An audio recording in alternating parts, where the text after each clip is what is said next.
Hello football fans, আসসালামু আলাইকুম।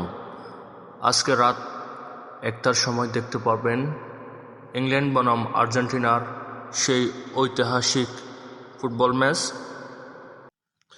এই ম্যাচ বিজয়ী পাবেন না কোনো ট্রফি, বা শুধুমাত্র পাবে ইতিহাস থেকে মুক্তিপত্র।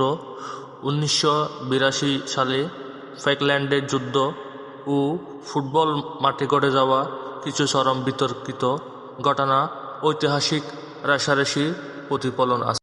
1966 বিশ্বকাপে কোয়ার্টার ফাইনালে আর্জেন্টিনার অধিনায়ক অ্যান্টোনিও রটিনাকে মাঠ থেকে বাহির করে দেন লেপারি।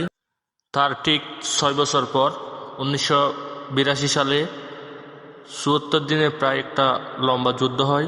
74 দিন যুদ্ধে 900 আর্জেন্টিনান মানুষ নিহত হয় এবং আর্জেন্টিনাদের কাছে গভীর একটা ক্ষত তৈরি হয়।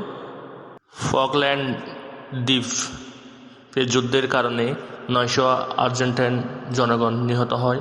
সেই প্রতিশোধ পরায়ণ হয়ে 1986 বিশ্বকাপে কোয়ার্টার ফাইনালে ইংল্যান্ডের বিপক্ষে ডিয়েগো ম্যারাডোনার হ্যান্ড অফ গড এই গোলটি করেন এবং সেই যুদ্ধের শহীদ হওয়া সবাইকে সে উৎসর্গ করেন।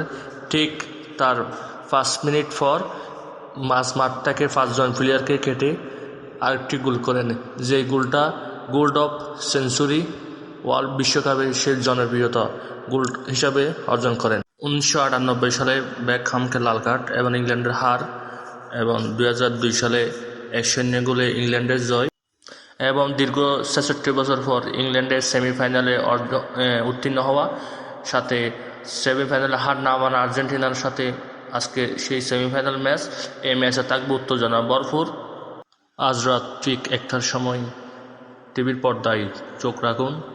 প্রিয় টিম আর্জেন্টিনার সেই ব্যাক টু ব্যাক চ্যাম্পিয়ন হওয়ার স্বপ্ন পূরণের জন্য সেমিফাইনাল ম্যাচ সে মাঠে নামবেন চিরশত্রু সেই ইংল্যান্ডের সাথে।